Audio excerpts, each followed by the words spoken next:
부동산 양극화가 진행되고 있습니다. 누가 돈을 버는 것인가? 우리 냉정하게 한번 따져봐야 될 것 같습니다. 양극화가 지속된다 그러면 양극화에 따른 집값 상승하는 지역들은 압축이 됩니다. 지속적으로. 그래서 양극화란 것은 전방위적으로 집값 상승이 확산되는 것이 아니고 압축이 된다 이렇게 보시면 되는데 문제는 양극화의 기간입니다. 제가 꾸준하게 말씀드렸습니다. 네, 작년부터 시작해서 양극화는 기본적으로 최소 30년 이상 진행된다 이렇게 보셔야 되고 여러분들이 양극화에 대해서 미리미리 잘 대응을 하셔야 됩니다. 그래서 지금은 개발이라든가 아니면 여러 가지 분산을 해서 투자를 하는 부분들이 맞지가 않습니다. 그래서 어떤 뭐 부동산 강사 뭐 유료 강의 주고 어디 올라간다 찝어주고 이거 안 통합니다. 이제는 그거는 모든 부동산이 다 같이 오르고 모든 부동산이 다 같이 내려가는 상황에서 맞는 것이지 지금은 이 양극화의 상황에서는 모든 것이 압축이 되기 때문에 똘똘한 한철하는 이러한 영향들은 물론 세금이라든가 정책적인 부분으로 생각할 수 있지만 그거 아니다. 이것은 구조적인 이유 때문에 일어나는 현상이라고 제가 말씀드렸고 그러한 구조적인 이유 중에 핵심적인 사항 중에 하나가 바로 인구 감소에 대한 문제입니다. 그래서 어떤 아파트는 올라가는데 어떤 아파트는 올라가지 않는다. 그것이 바로 양극화가 될 겁니다. 그러면은 이제까지 우리는 부동산을 바라보는 입장은 이거였습니다. 모든 부동산이 같이 움직였어요. 단지 시차만 달랐을 뿐입니다. 시차만. 그 시차가 만든 것이 무엇입니까? 풍선 효과죠. 그런데 이게 없다는 겁니다. 앞으로. 그러면 여기서 문제가 발생하는 게 화병입니다. 화병. 왜? 자, 어차피 결국에는 평균에 수렴한다는 것, 수익률도 평균에 수렴했었는데 이제 그것이 나오지 않는다는 것이다. 하락장에서도의 양극화가 진행되고 있기 때문에 자, 대한민국 국민들이 갖고 있는 고유의 질병이 있습니다. 그것이 무엇입니까? 화병이죠. 모든 부동산이 다 같이 내려가면요 화병 안 걸립니다. 여러분들. 왜? 나는 억울하지 않거든. 모든 부동산이 다 내려가. 우리 하락장을 이렇게 겪게 되면은 오히려 즐거워요. 사실은 이 한국 사람 특이합니다. 굉장히. 왜? 나만 내려가는 게 아니거든. 옆집에 갑순이도 내려가고 옆에 보시면은 여기 뭐 지금 뭡니까? 뭐 우리 친구들 같이 다 내려가는 거예요. 돌쇠도 같이 내려가는 거야. 그러니까 나는 이렇게 억울하지 않는 거야. 그런데 이 양극화라는 문제는 어떻습니까? 자, 이 양극화가 심각한 이유가 이겁니다. 나는 내려가는데 나는 지금 죽쓰고 있습니다. 그런데 옆에 보니까 돌쇠가 있어. 옆집에 사는 돌쇠. 옆집이 아니고 뭐 옆에 한 몇 블럭 근처에 돌쇠가 사는 곳들은 올라가는 거예요. 이 미치고 환장하는 겁니다. 이게. 자, 화병의 근원은 무엇입니까? 여기서 보시면 민간부터 지금 수천 년간 내려오는 이 지금 질병입니다. 병명. 이 화병의 근원은 바로 상대적 박탈감이라는 겁니다. 상대적 박탈감. 자, 이게 공포입니다. 이게 이 우리나라 사람만 갖고 있는 아주 심각한 질병 중에 하나죠. 상대적 박탈감. 같이 못 살면 괜찮아. 그런데 같이 못 살았던 그 친구가 돌쇠가 갑자기 잘 사는 거야. 잠 안 옵니다. 이거 미쳐버립니다. 그래서 우리는 사촌이 땅을 사면 배가 아프다. 친구가 잘 되면은 우리가 축하해 주는 게 아니고 시기 질투를 하게 됩니다. 이 한국 사람의 종특이다. 이렇게 보시면 될 것 같아요. 그래서 앞으로는 우리 양극화, 부동산 양극화가 계속 진행되면은 화병에 걸리는 사람들이 많을 거다. 그래서 치료가 시급할지도 모른다. 이렇게 보시면 될 것 같아요. 그래서 지금 뭐 병상이 굉장히 부족할 수도 있습니다. 그래서 수도권을 보면은 마피, 무피, 뭐 무이자, 뭐 할인까지 들어와서 지금 공포에 떤다고 하죠. 그래서 우리는 섹터를 우리가 잘 봐야 될 겁니다. 우리가 서울이라는 섹터가 있습니다. 부동산에서. 자, 1번이 서울이면은 2번이 무엇입니까? 수도권이라 보죠. 수도권이 2번이고 3번이 뭡니까? 광역시죠. 그 중에 어디입니까? 부산이죠. 잘 오르는 곳이죠. 미분양이 안 나고 부산이죠. 그런데 이 서울과 수도권은 이게 하나의 상관관계를 갖고 있습니다. 상관관계가 굉장히 높아요. 이 상관관계를 따지는 지금 지표가 베타 교수입니다. 베타 교수가 상당히 높아요. 그러면 수도권에 영향을 받는 것은 서울 집값입니다. 서울 집값이 올라서 규제를 받으면 그 다음에 올라가는 곳이 수도권입니다. 그래서 이거를 어떻게 봅니까? 시차만 약간 다르죠. 시차. 순차적으로 진행됩니다. 그런데 부산이란 곳은 조금 완전히 달라요. 부산이란 거는 개별적으로 움직입니다. 서울과 수도권과의 완전히 기간이 달라요. 제가 항상 얘기한 거는 시기가 다르다고 했죠.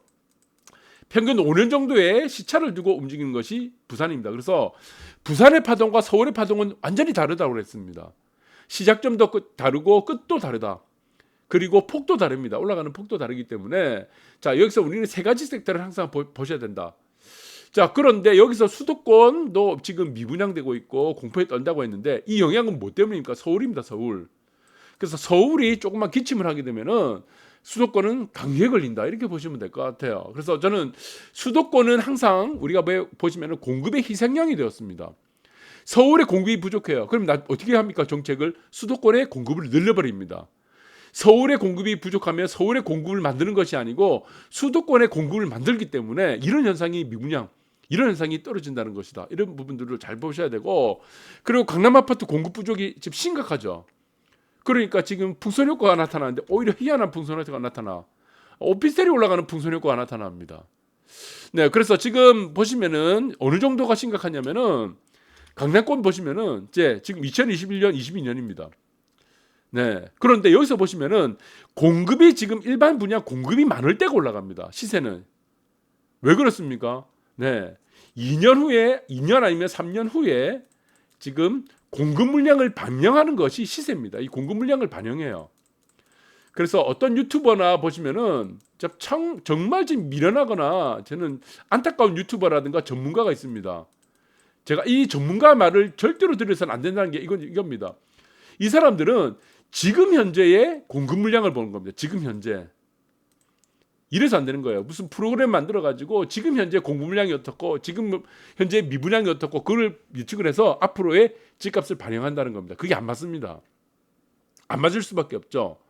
그래서 집값을 바닥을 언제 칩니까? 미분양이 최대일 때가 집값을 바닥을 칩니다. 사실은 미분양이 최대가 되면은 시세가 가장 안 좋아야 되는데 오히려 이걸 바닥을 만들어버립니다. 왜? 미분양이 최대가 되면은 그 다음에 공급이 끊겨버리거든. 이제부터 또 공급이 안 나와요. 왜? 미분양이 그럼 많은데 공급을 누가 만들겠습니까? 그래서 지금도 마찬가지입니다. 지금 서울도 보시면은 공급이 가장 적을 때가 꼭지를 치는 경우가 많습니다. 그렇고 앞으로 2, 3년 후에 공급이 어떻게 되느냐에 따라서 집값을 좌우하는 게 모든 지역의 우리가 일반적인 공통적인 현상이란 겁니다. 그래서 지금 시세로서의 우리가 보시면은 무슨 뭐 프로그램 만들어서 지금이 올라가는 지역, 내려가는 지역, 뭐 수요와 공급이 어떻게 됐냐, 수급이 어떻게 됐냐, 그거 따질 필요 없는 거예요. 그거는 가장 하수들이 하는 겁니다.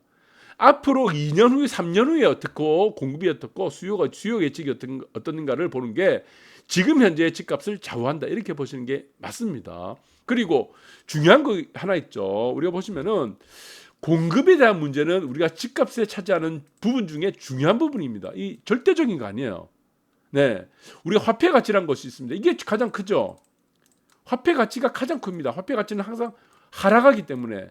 그런데 공급이란 부분도 굉장히 중요한데, 자, 서울 보시면은 항상 보시면 주지표가 있습니다. 서울과 부산입니다. 수도권은 제가 포함을 하지 않는 이유가 뭐냐면 서울에 따라서 수도권이 움직이기 때문에 이건 따로 볼 필요가 없어요. 수도권 같은 경우는. 그래서 수도권 같은 경우는 GTX가 어떻고 호재가 어떻고 그거 따지다 보면요 다 죽습니다. 전부 다 물 먹어요. 그래서 교통망은 집값에 큰 영향을 차지 않습니다. 왜? 교통망은 기본이기 때문에.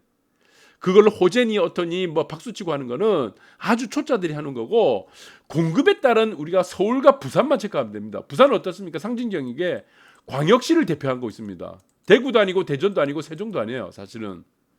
네, 그래서 서울과 부산을 보게 되면은 공급 물량이 단 1년이라도 지체된다. 네, 아까 지난 시간에도 말씀드렸지만 지체되면은 이거 폭등합니다. 항상 그래요. 자, 서울은 3만 가구 이상 매년 공급해 줘야 됩니다. 그리고 부산은 15,000가구 이상 매년 공급해 줘야 돼요. 왜 그렇습니까? 멸실되는 가구들 때문에 그렇습니다. 개발을 한다고 중간중간 개발을 한다고 멸실하고 어떻게 한다고 네, 소멸되죠. 자, 그래서 서울과 부산은 공급을 지속적으로 만들어줘야 되는 도시라는 겁니다. 네, 그렇게 보시면 되고, 그런데 공급이 단절되는 기간이 나왔다 그러면 지난 정권 때죠. 공급이 단절되는 정책이 나왔다 그러면은 이 대표적인 것이 2021년, 22년도입니다. 공급이 단절되는 겁니다. 그러면 어떻게 됩니까? 이것이 2, 3년 전에 집값이 폭등을 해버립니다. 그것이 18년도입니다. 17년도, 18년도, 19년도예요. 네, 그래서 여러분들이 이런 부분들을 잘 보셔야 된다. 그래서 3년 정도 후에 우리가 집값의 변화들을 볼 때 앞으로의 공급을 예측하는 것이 맞다고 보는 게 가장 현실적이고, 그러니까 서초구 뭐 집값만 유일하게 상승한다 그러는데 지금 서초구는 왜 집값이 올라갑니까? 모든 지역들이 재개발 재건축이에요. 서울은 재개발이 없죠. 재개발은 어떻게 합니까? 입지가 이미 정비 기반 시설이 되어 있기 때문에 재개발이 아니고 주택 재건축이라고 하죠. 주택 재건축이라고 하는데 어쨌든 서울은 모든 지역 뭐 방배동뿐만 아니고 뭐 반포 다 지금 재개발 재건축하고 있는 겁니다. 그러니까 입지가 어떻게 됩니까? 완전히 개선이 되는 거죠. 하수구도 없고 점선이 없어요. 그러니까 어떻습니까? 집에 대한 우리가 입지에 대한 어떤 상품성이 더 강화되는 겁니다. 이제까지 계속 그렇게 왔으니까. 그런데 우리가 조금만 외곽으로 가게 되면은 이런 현상이 있습니다. 조금 외곽을 가거나 지방을 가게 되면은 어떻게든 정비 기반 시설을 만들고 그리고 인프라를 만들고 깨끗한 도시를 만들기 위해서, 깨끗한 지역을 만들기 위해서 재개발 재건축을 해야 되는데 사람들의 인식이 어떻습니까? 거지 같은 거예요. 거지. 그러니까 동의서 걷자고 하면 동의서 안 내는 거예요. 왜 그렇습니까? 수준이 떨어지는 겁니다. 반포가 이렇게 왜 그렇게 집값이 올랐고 왜 그렇습니까? 왜 그렇게 모든 곳이 살고 싶어하는 지역이 됐습니까? 재개발 재건축 때문입니다. 지속적으로 재개발 재건축을 다 해왔기 때문이다. 압구정도 하지 못한 거를 반포가 계속했기 때문에 사람들이 살고 싶은 곳이고, 그러나 조그만 외곽이나 지방에 가면은 이 거지 근성들 때문에 나는 무조건 뭐 살 날이 얼마 안 남았네. 내가 쫓겨나네. 이런 거지 같은 소리만 하고 있는 겁니다. 그래서 안 되는 거예요. 그러니까 계속 낙후되는 겁니다. 이거 계속 악순환이 계속 반복되는 거예요. 악순환.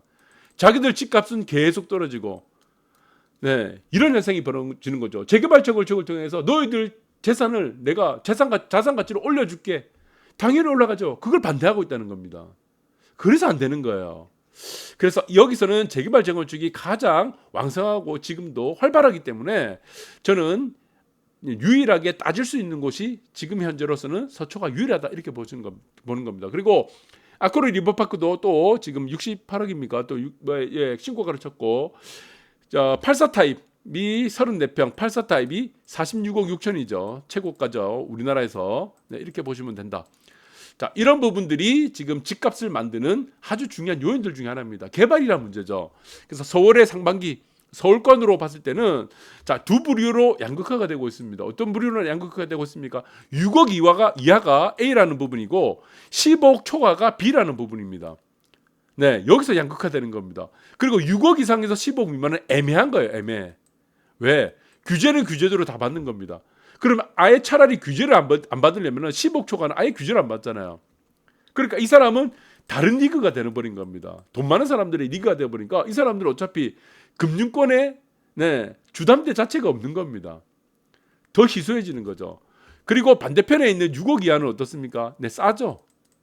이거 하나밖에 없습니다. 싸다. 그런데 세상에 싸고 좋은 물건은 없습니다. 그래서 6억 이하와 15억 초과하는 아파트 간의 양극화는 저는 30년이 지속된다 이렇게 보시면 될 것 같아요. 그래서 6억 이하는 잘못 선택하게 되면은 애매한 거 잘못 선택하면 이거 빈집됩니다. 잘못하면요. 앞으로 이 부분 여러분들 잘 눈여겨 보셔야 돼요. 특히 지방 같은 거 잘 보셔야 됩니다. 그래서 무슨 어디 전문가 보시면은 리모델링 한다고, 대단지 리모델링이 됩니까? 리모델링 한다고 여기 이주 수요가 있으니까 그 옆에 단지 아파트 오른다. 이렇게 주장하는 사람도 있더라고요. 유류광이 내고. 이거 어떻게 됩니까? 이거 망합니다. 이거 잘못하면은 망해요. 리모델링에 대단지 리모델링이 그게 가능합니까? 불가능하지.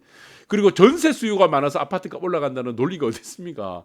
그래서 이런 부분들을 여러분들이 잘 이게 맞는 건지 아닌 건지 이거는 잘 구분을 옥석을 잘 가르셔야 됩니다. 그래서 하반기 똘똘한 채 선언은 하반기 문제가 아닙니다. 이거 양극화라는 이 문제, 하반기 똘똘이라는 거는 여러분들 이 똘똘이라는 문제는 지금 정책적인 부분들이 아니에요.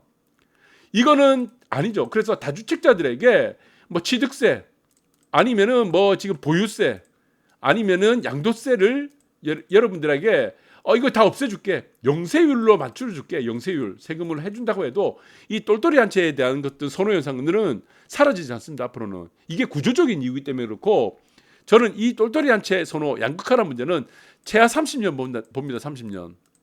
네, 네. 그래서 좋은 지역은 더 좋은 지역이 되고, 잘못하면 애매한 지역에 들어가게 되면 이게 빈집이 된다, 이렇게 보시면 될 것 같아요. 빈집이 되면 어떻게 되겠습니까? 재산 가치는 0원이 됩니다. 여러분들 이 부분들을 잘 보시기 바라고, 뭐 규제 완화, 금리 인상 이 문제는 전혀 상관이 없습니다.